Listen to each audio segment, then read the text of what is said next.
आज का हमारा संदेश है नई वाचा का लहू। हम उस घटना पर विचार कर रहे हैं जो प्रभु यीशु ने अपने जीवन की अंतिम रात अर्थात क्रूस पर चढ़ाए जाने से एक रात पहले अपने 12 प्रेरितों के साथ अंतिम भोजन के समय की थी। उस भोजन के दौरान यीशु ने रोटी ली, धन्यवाद किया, उसे तोड़ा और उन्हें देते हुए कहा, यह मेरी देह है जो तुम्हारे लिए दी जाती है, मेरी स्मृति में यही किया करो। फिर उसने कटोरा लिया, धन्यवाद किया और उन्हें देते हुए कहा, तुम सब इसमें से पियो, क्योंकि यह नई वाचा का मेरा लहू है जो बहुतों के पापों की क्षमा के लिए बहाया जाता है। लूका अध्याय 22 आयत 19, मत्ती अध्याय 26 आयत 27 से 28। अपने जी उठने के बाद जब यीशु स्वर्ग लौट गए तब भी उनके चेले रोटी खाने और दाखरस पीने की इस रीति का पालन करते रहे। यह प्रथा आगे चलकर प्रभु भोज अथवा पवित्र सहभागिता कम्युनियन के नाम से जानी गई और आज भी प्रोटेस्टेंट तथा कैथोलिक दोनों परंपराओं के मसीही विश्वासी इसका पालन करते हैं। इस विषय पर चर्चा करने का हमारा उद्देश्य यह समझना है कि पवित्र सहभागिता क्या है और हम इसे क्यों मनाते हैं, ताकि प्रभु के साथ हमारा संबंध और भी गहरा हो सके। मेरी प्रार्थना है कि पवित्र सहभागिता हमारे लिए केवल एक धार्मिक रीति या औपचारिक समारोह बनकर न रह जाए, बल्कि उसके वास्तविक आत्मिक अर्थ को हम समझें और अनुभव करें। रोटी खाने और दाखरस पीने के महत्व को समझने के लिए हम इस बात पर विचार कर रहे हैं कि इसका अर्थ उन 12 प्रेरितों के लिए क्या था। वे सभी यहूदी पुरुष थे जिनका संपूर्ण दृष्टिकोण पुराने नियम पर आधारित था, जो उस समय तक बाइबल का पूर्ण भाग था। यीशु ने जो कुछ कहा और किया, वे उसकी परख हमेशा पुराने नियम के पवित्र शास्त्र के प्रकाश में करते थे। हम यह भी समझने का प्रयास कर रहे हैं कि पवित्र सहभागिता परमेश्वर की संपूर्ण योजना में कहाँ स्थान रखती है। परमेश्वर की यह महान योजना है कि वह एक परिवार चाहता है और उसने मनुष्यों की सृष्टि इसलिए की कि वे उसके पुत्र और पुत्रियां बनकर उसके साथ प्रेमपूर्ण संबंध में जीवन बिताए। परंतु पाप ने स्त्री और पुरुष दोनों को परमेश्वर के परिवार का भाग बनने के योग्य नहीं रहने दिया। इसलिए यीशु इस संसार में आए ताकि वे पाप के लिए बलिदान होकर अपना जीवन दे दें और अपने ऊपर विश्वास करने वालों को अपने बलिदान के द्वारा हमारे स्वर्गीय पिता और हमारे मूल उद्देश्य के साथ फिर से मेल करा दें। अंतिम भोजन के समय प्रेरितों को अभी यह पता नहीं था कि उसी रात यीशु को पकड़ लिया जाएगा और अगले दिन उन्हें क्रूस पर चढ़ा दिया जाएगा। वास्तव में उस भोजन के दौरान यीशु ने उनसे जो बहुत सी बातें कहीं, उनका अर्थ भी वे उस समय पूरी तरह नहीं समझ पाए। जब यीशु ने उन्हें रोटी और दाखरस को अपनी देह और अपने लहू के रूप में दिया, तब वे यह नहीं समझ पाए कि अगले ही दिन वे स्वयं को पाप के लिए बलिदान के रूप में अर्पित करने वाले हैं। वे यह भी नहीं जानते थे कि अपनी मृत्यु के द्वारा वे उन सभी लोगों के लिए जो उन पर विश्वास करेंगे अनंत जीवन का मार्ग खोलने वाले हैं। फिर यीशु ने उन्हें ऐसी बातें क्यों बताईं जिन्हें वे उस समय समझ ही नहीं सकते थे? इसलिए कि पुनरुत्थान के बाद वे यह जान लें कि उनका क्रूस पर चढ़ाया जाना कोई आकस्मिक घटना या अचानक घटित हुई बात नहीं थी। यह सर्वशक्तिमान परमेश्वर की उस प्रेमपूर्ण योजना का भाग था जिसे संसार की सृष्टि से पहले ही ठहराया गया था। पुनरुत्थान के दिन जब यीशु पहली बार प्रेरितों के सामने एक समूह के रूप में प्रकट हुए, तब उन्होंने पुराने नियम के पवित्र शास्त्रों को खोलकर उन्हें समझाया कि उन्होंने क्या किया और क्यों किया। लूका अध्याय 24 आयत 44 से 45। यीशु ने मूसा और सभी भविष्यद्वक्ताओं की लिखी हुई बातों का उल्लेख करते हुए समझाया कि संपूर्ण पवित्र शास्त्र उनके विषय में क्या कहता है। फिर उन्होंने उनकी बुद्धि खोल दी ताकि वे पवित्र शास्त्र को समझ सकें। तब प्रेरितों ने समझा कि यीशु ने अपने आप को बलिदान के रूप में अर्पित करके पाप को दूर कर दिया और मृत्यु की शक्ति को नष्ट कर दिया। इब्रानियों अध्याय 9 आयत 26, इब्रानियों अध्याय 2 आयत 14। इन लोगों ने यह भी समझ लिया कि यीशु पापियों के लिए मरे ताकि वे हमें सुरक्षित रूप से परमेश्वर के पास पहुंचा दें। 1 पतरस अध्याय 3 आयत 18। इस अध्ययन में हम विशेष रूप से इस बात पर ध्यान देंगे कि जब यीशु ने दाखरस के कटोरे को नई वाचा का मेरा लहू जो पापों की क्षमा के लिए बहाया जाता है कहा, तब उनका क्या अभिप्राय था और प्रेरितों ने इस कथन का क्या अर्थ समझा। नई वाचा शब्द ने निश्चित ही उन 12 प्रेरितों के हृदय में गहरी प्रतिध्वनि उत्पन्न की होगी, क्योंकि वे सभी वाचा के लोग थे, अर्थात ऐसे लोग जो परमेश्वर के साथ वाचा में बंधे हुए थे। वाचा दो पक्षों के बीच किया जाने वाला एक गंभीर और बाध्यकारी समझौता होता था, जिसके द्वारा वे एक दूसरे के साथ पारस्परिक उद्देश्य की पूर्ति के लिए स्वयं को एक दूसरे के प्रति समर्पित और प्रतिबद्ध करते थे। अंतिम भोजन से लगभग 2000 वर्ष पहले सर्वशक्तिमान परमेश्वर ने उनके पूर्वज इब्राहिम के साथ एक वाचा बांधी थी। प्रभु ने इब्राहिम और उसके वंशजों से प्रतिज्ञा की थी कि यदि वे केवल उसी की आराधना एकमात्र सच्चे परमेश्वर के रूप में करेंगे तो वह उनकी रक्षा करेगा, उनकी आवश्यकताओं की पूर्ति करेगा और उन्हें कनान देश, वर्तमान इस्राएल, देगा। समय के साथ इब्राहिम के वंशज बढ़कर यहूदी जाति अर्थात इस्राएल बन गए। पुराना नियम मुख्यतः इसी वाचा के अधीन यहूदियों के इतिहास का वर्णन करता है, जिसे आगे चलकर पुरानी वाचा कहा गया। जिस यूनानी शब्द का अनुवाद नियम किया गया है, उसका अनुवाद वाचा भी किया जा सकता है। अपने पूरे इतिहास में इस्राएल ने बार बार सर्वशक्तिमान परमेश्वर को छोड़कर झूठे देवताओं की उपासना करके अपनी ओर से वाचा को तोड़ा।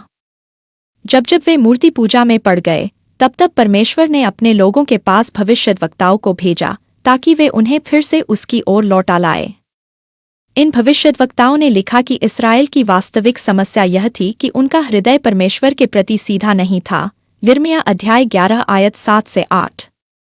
परंतु उन्होंने यह भविष्यवाणी भी की कि एक दिन परमेश्वर एक नई वाचा स्थापित करेगा जो इस्राएल की इस कमजोरी का समाधान करेगी और उसे दूर करेगी। यिर्मयाह अध्याय 31 आयत 31 से 34, यिर्मयाह अध्याय 33 आयत 14, यहेजकेल अध्याय 11 आयत 19 से 20। प्रेरित यह भी जानते थे कि वाचाएं लहू के द्वारा प्रमाणित अथवा दृढ़ की जाती थीं। वाचा अत्यंत गंभीर और बाध्यकारी समझौता होती थी। इस प्रतिबद्धता की गंभीरता को लहू बहाने के द्वारा प्रकट किया जाता था, चाहे वह वाचा करने वाले व्यक्तियों का लहू हो या उनके स्थान पर दिए गए किसी प्रतिनिधि का। इब्रानी भाषा में वाचा बांधना का शाब्दिक अर्थ है वाचा काटना। इब्राहिम के साथ परमेश्वर की वाचा भी लहू के द्वारा प्रमाणित की गई थी। बाद में जब परमेश्वर ने इस्राएल को मिस्र की दास्ता से छुड़ाया, तब उसने उनके साथ अपनी वाचा को नया रूप दिया और उसका विस्तार किया। वह वाचा भी लहू के द्वारा ही दृढ़ की गई। उत्पत्ति अध्याय 15 आयत 8 से 10, निर्गमन अध्याय 24 आयत 1 से 8। इसलिए जब यीशु ने अपने प्रेरितों से कहा, यह मेरा लहू है जो परमेश्वर और मनुष्यों के बीच नई वाचा को दृढ़ करता है, मत्ती अध्याय 26 आयत 28, तब निश्चय ही उनके मन में अनेक प्रश्न उठने लगे होंगे। क्या यीशु उसी प्रतिज्ञा की गई नई वाचा की स्थापना करने जा रहे हैं? जब उन्होंने कहा कि उनका लहू वाचा के लिए और पापों की क्षमा के लिए बहाया जाएगा, तो उनका क्या अर्थ था? अब इस बिंदु पर यह समझना आवश्यक है कि प्रेरितों के लिए लहू और लहू के बलिदानों का क्या महत्व था और वे बलिदान तथा पाप के बीच के संबंध को किस प्रकार समझते थे। ये लोग जानते थे कि परमेश्वर ने प्रथम मानव आदम और हव्वा से कहा था कि यदि वे उसकी इच्छा के स्थान पर अपनी इच्छा को चुनेंगे तो उसका परिणाम मृत्यु होगा। पाप उन्हें परमेश्वर से अलग कर देगा। उत्पत्ति अध्याय 2 आयत 17। मृत्यु केवल शारीरिक मृत्यु तक सीमित नहीं है। अपने पूर्ण अर्थ में मृत्यु का मतलब है उस परमेश्वर से अलग हो जाना जो स्वयं जीवन है। इस संसार में जो भी पीड़ा, दुख, कठिनाई और हानि है, वह सब पाप के कारण है। इस संसार की प्रत्येक समस्या मृत्यु का ही एक छोटा रूप है। उत्पत्ति अध्याय 3 आयत 17 से 19, रोमियो अध्याय 5 आयत 12। जब आदम और हव्वा ने पाप किया, तब उन्होंने सबसे पहली मृत्यु एक निर्दोष पशु की देखी, जब परमेश्वर ने उसके चमड़े से उनके लिए वस्त्र बनाए ताकि उनकी नग्नता ढक जाए। यह उस बात का प्रतीक और पूर्वछाया थी कि परमेश्वर के परिवार को पाप से छुड़ाने के लिए क्या आवश्यक होगा, एक निर्दोष जन का बलिदान। उत्पत्ति अध्याय 3 आयत 21। यद्यपि बाद के समय में लहू के बलिदान की प्रथा भ्रष्ट होकर मूर्ति पूजा में भी उपयोग होने लगी, फिर भी जहाँ तक हमारे ज्ञान की पहुँच है, परमेश्वर या देवताओं के निकट आने के साधन के रूप में लहू के बलिदान की परंपरा प्रत्येक प्राचीन सभ्यता में पाई जाती है। उत्पत्ति अध्याय 4 आयत 4। मानव इतिहास के प्रारंभिक दिनों से ही लहू को किसी जीवित प्राणी के जीवन या प्राण का प्रतीक माना गया है। बलिदान में दिए गए प्राणी का जीवन ले लिया जाता था और उसका लहू अर्थात उसका जीवन उस व्यक्ति के प्रतिनिधि के रूप में जिसने बलिदान चढ़ाया था, परमेश्वर या देवताओं को अर्पित किया जाता था। जब परमेश्वर ने इस्राएल को मिस्र से छुड़ाया, तब उसने उन्हें लहू के बलिदानों की एक व्यवस्था दी। इन बलिदानों का उद्देश्य उनके पापों का प्रायश्चित करना अर्थात उन्हें ढांकना या उनका प्रतिकार करना था, ताकि परमेश्वर उनके बीच निवास कर सके। 12 प्रेरित उस समय यह नहीं समझते थे कि वे सभी बलिदान उस कार्य की पूर्वछाया थे जिसे परमेश्वर का मेमना अर्थात यीशु पूरा करने वाले थे। वे स्वयं अपना बलिदान देकर उनके पाप का समाधान करेंगे। यूहन्ना अध्याय 1 आयत 29। अंतिम भोजन के समय यीशु ने अपने लहू को वह लहू कहा जो पापों की क्षमा के लिए बहाया जाता है। क्षमा का अर्थ है दूर भेज देना।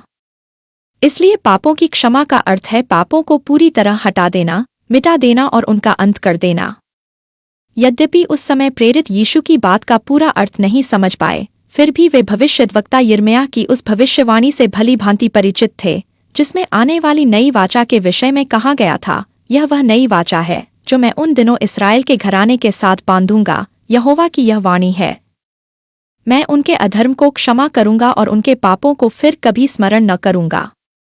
यिर्मयाह अध्याय 31 आयत 33 से 34। बहुत शीघ्र प्रेरितों को यह ज्ञात हो गया कि यीशु इसी उद्देश्य से संसार में आए थे, अपने आप को बलिदान करके पाप को मिटाने, उसका अंत करने, उसे दूर कर देने, यहाँ तक कि उसकी स्मृति तक को समाप्त कर देने के लिए।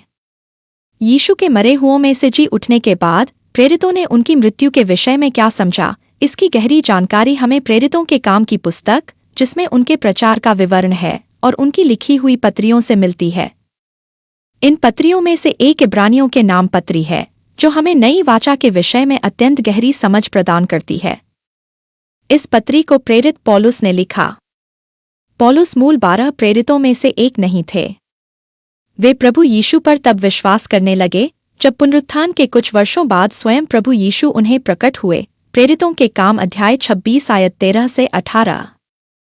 पौलुस ने यह पत्री उन यहूदी इब्रानी विश्वासियों को लिखी थी जो बढ़ते हुए दबाव का सामना कर रहे थे कि वे यीशु और उनके बलिदान का त्याग कर दें और फिर से मंदिर की आराधना तथा पापों के लिए पशु बलिदानों की व्यवस्था की ओर लौट जाए।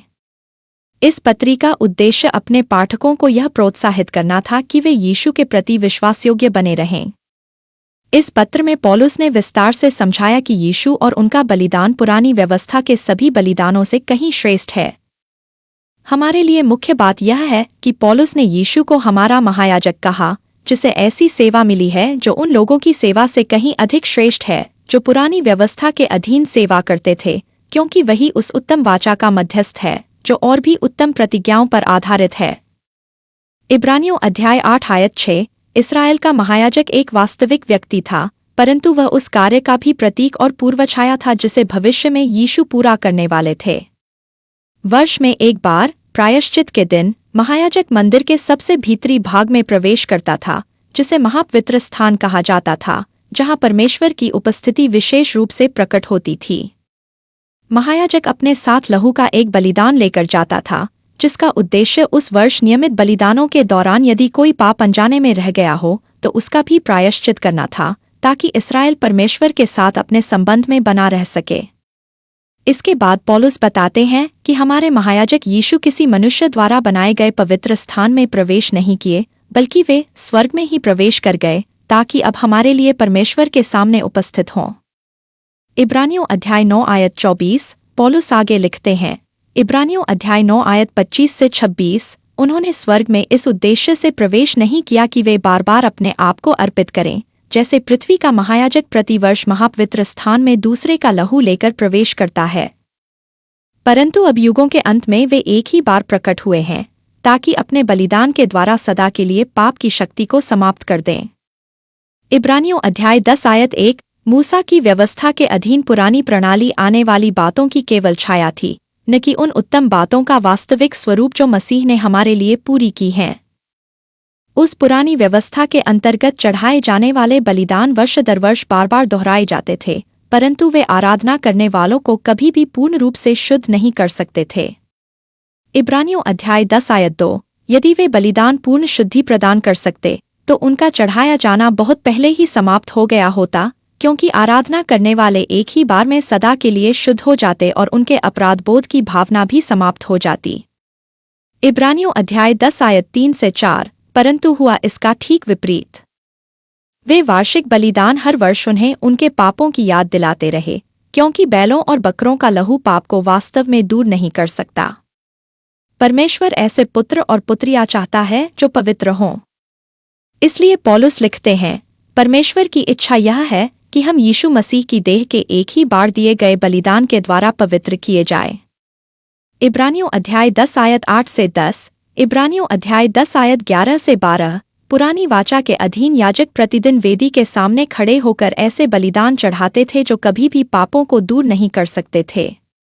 परंतु हमारे महायाजक अर्थात यीशु ने पापों के लिए अपने आप को परमेश्वर के सामने एक ही बार ऐसा बलिदान करके अर्पित किया जो सदा के लिए पर्याप्त है।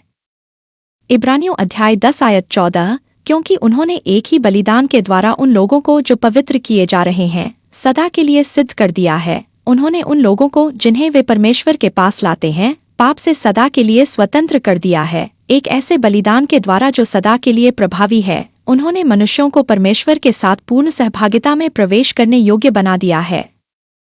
इब्रानियों अध्याय 10 आयत 14 में जिस यूनानी शब्द का अनुवाद सिद्ध किया गया है उसका अर्थ है किसी बात को उसके अभिप्रेत लक्ष्य तक पहुंचाकर पूर्ण करना।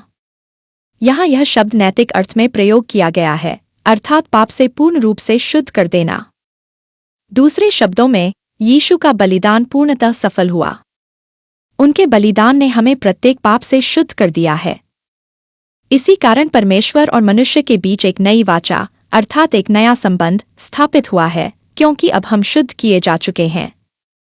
इसका यह अर्थ नहीं कि हम अभी उसी क्षण वैसे पूर्णतः पवित्र पुत्र और पुत्रियां बन गए हैं जैसे अंततः हमें होना है। इसका आशय यह है कि अब पाप का समाधान करने के लिए किसी अन्य बलिदान की आवश्यकता नहीं रही, क्योंकि यीशु ने हमें शुद्ध कर दिया है। हमने पिछले अध्ययनों में यह देखा है कि बाइबल अनेक चित्रात्मक उदाहरणों का उपयोग करती है ताकि हम समझ सकें कि अनंत और असीम परमेश्वर सीमित और पतित मनुष्यों के साथ किस प्रकार संबंध रखता है। इब्रानियों के नाम अपनी पत्री में पौलुस ने भी ऐसा ही एक चित्रात्मक उदाहरण प्रस्तुत किया। उन्होंने लिखा, व्यवस्था के अनुसार लगभग सब वस्तुएं लहू के द्वारा शुद्ध की जाती हैं और लहू बहाए बिना पापों की क्षमा नहीं होती। इब्रानियों अध्याय 9 आयत 22, यहाँ शुद्ध करना का अर्थ है मलिनता को दूर करके पवित्र बना देना। लहू केवल जीवन का ही प्रतीक नहीं है बल्कि वह शुद्धि का भी प्रतीक है। प्रेरित यूहन्ना जो अंतिम भोजन के समय उपस्थित थे बाद में यीशु के लहू की शुद्ध करने वाली सामर्थ्य का वर्णन करते हुए लिखते हैं, प्रकाशित वाक्य अध्याय 1 आयत 5, उसी की महिमा हो जिसने हमसे प्रेम किया और अपने ही लहू के द्वारा हमें हमारे पापों से धोकर शुद्ध कर दिया। प्रेरित यूहन्ना ने यह भी लिखा कि जब हम पाप कर बैठते हैं तब भी यीशु के बलिदान के द्वारा हमारे लिए जो कार्य पूरा किया गया है उसी के आधार पर यह प्रतिज्ञा हमारे लिए बनी रहती है, यदि हम अपने पापों को मान लें तो वह विश्वासयोग्य और धर्मी है, इसलिए हमारे पापों को क्षमा करेगा और हमें सब अधर्म से शुद्ध करेगा। 1 यूहन्ना अध्याय 1 आयत 9, हम पाप के अपराध बोध से इतने पूर्ण रूप से शुद्ध किए गए हैं कि अब परमेश्वर अपने पवित्र आत्मा के द्वारा हमारे भीतर निवास कर सकता है और हमें अपने पुत्र और पुत्रियां बना सकता है। यह आंतरिक निवास हमारे भीतर परिवर्तन और पुनर्स्थापना की एक प्रक्रिया आरंभ करता है जो अंततः हमें वैसा बना देगी जैसा परमेश्वर ने आरंभ से हमें बनाने का उद्देश्य रखा था, ऐसे पुत्र और पुत्रियां जिनका चरित्र और आचरण पूरी तरह उसे प्रसन्न करने वाला हो। संभव है कि आपके मन में यह विचार आए, लहू के बलिदानों और पुराने नियम की इन बातों से मुझे क्या लेना देना? मेरे जीवन में तो वास्तविक समस्याएं हैं और मुझे वास्तविक सहायता चाहिए। वास्तव में हमें जिस सहायता की सबसे अधिक आवश्यकता है वह है एक नया दृष्टिकोण, ऐसा दृष्टिकोण जो वस्तुओं को वैसे देखे जैसी वे वास्तव में हैं, ऐसा दृष्टिकोण जो यह समझे कि जीवन केवल इसी पृथ्वी तक सीमित नहीं है बल्कि इसके आगे भी एक अनंत जीवन है। जब हम इस समझ के साथ जीवन जीते हैं कि सबसे महान और श्रेष्ठ जीवन अभी हमारे सामने है, आने वाले अनंत जीवन में, तब यही दृष्टिकोण इस वर्तमान जीवन की अनिवार्य कठिनाइयों का बोझ हल्का कर देता है। 2 कुरिन्थियों अध्याय 4 आयत 17 से 18। इस पतित और टूटे हुए संसार में समस्याओं से पूरी तरह बच निकलने का कोई उपाय नहीं है, परंतु यीशु की मृत्यु के कारण हमारे पास भविष्य की ऐसी जीवित आशा है जो जीवन की हर चुनौती के बीच हमें संभालती है, हमें उठाती है और हमें दृढ़ बनाए रखती है। जब यीशु ने अपने प्रेरितों को रोटी और दाखरस दिया तब उन्होंने उनसे कहा, मेरी स्मृति में यही किया करो। लूका अध्याय 22 आयत 19। इसलिए पवित्र सहभागिता कम्युनियन स्मरण का भोजन है ऐसा अवसर जब हम जानबूझकर उस महान कार्य को याद करते हैं जो प्रभु यीशु ने हमारे लिए किया। बाद में प्रेरित पौलुस ने लिखा, क्योंकि जब जब तुम यह रोटी खाते और इस कटोरे में से पीते हो तब तब तुम प्रभु की मृत्यु का प्रचार करते हो जब तक कि वह फिर न आ जाए। 1 कुरिन्थियों अध्याय 11 आयत 26। यीशु की मृत्यु को स्मरण करना अत्यंत महत्वपूर्ण है क्योंकि यह हमें याद दिलाता है कि उन्होंने ऐसा क्यों किया और उनके बलिदान ने क्या पूरा किया। उनका बलिदानी मृत्यु इस बात को प्रकट करती है कि अपने परिवार को पुनः प्राप्त करने के लिए परमेश्वर की योजना कितनी अद्भुत और महिमामय थी, और यह भी दिखाती है कि उन्हें अपने पुत्रों और पुत्रियों से कितना गहरा प्रेम है। स्वयं परमेश्वर ने मनुष्य का रूप धारण किया। वे मनुष्य बने ताकि हमारे पापों के लिए मृत्यु सह सकें। क्योंकि वे पूर्ण रूप से परमेश्वर भी थे और पूर्ण रूप से मनुष्य भी, इसलिए उनके व्यक्तित्व का मूल्य अनंत था। इसी कारण उनका बहाया हुआ लहू संपूर्ण संसार के पापों के लिए पर्याप्त और समतुल्य बलिदान सिद्ध हुआ। यह कोई आकस्मिक घटना नहीं थी, बल्कि अपने परिवार को पुनः प्राप्त करने और पुनर्स्थापित करने की परमेश्वर की अनंत योजना का एक निश्चित भाग था। परमेश्वर अनेक पुत्र और पुत्रियां चाहता है। इसलिए अपने महान प्रेम से प्रेरित होकर उसने अपने एकलौते पुत्र प्रभु यीशु मसीह को दे दिया, ताकि जिस परिवार की रचना उसने आदम में की थी और जिसे पाप के कारण खो दिया था, उसे फिर से प्राप्त कर सके। 1 यूहन्ना अध्याय 4 आयत 9 से 10। परमेश्वर ने अपना प्रेम हम पर इस प्रकार प्रकट किया कि उसने अपने एकलौते पुत्र को संसार में भेजा ताकि हम उसके द्वारा अनंत जीवन पाए। प्रेम इसमें नहीं कि हमने परमेश्वर से प्रेम किया, बल्कि इसमें है कि उसने हमसे प्रेम किया और अपने पुत्र को हमारे पापों के प्रायश्चित के लिए बलिदान होने को भेजा। यीशु की एक ही मृत्यु ने उन असंख्य लोगों के लिए जीवन का मार्ग खोल दिया जो उन पर विश्वास करते हैं। परमेश्वर पिता ने एक पुत्र को अर्पित किया और उसके परिणामस्वरूप उसने अनेक पुत्रों और पुत्रियों को प्राप्त किया। यूहन्ना अध्याय 12 आयत 23 से 24। जीवन की कठिनाइयों और चुनौतियों के बीच यह सत्य कि यीशु ने हमारे लिए क्या किया और क्यों किया, हमारे भविष्य के लिए अटल आशा और वर्तमान जीवन के लिए गहरी शांति प्रदान करता है। अब हम अगले सप्ताह फिर मिलेंगे। परमेश्वर आप सभी को आशीष दे। आमीन।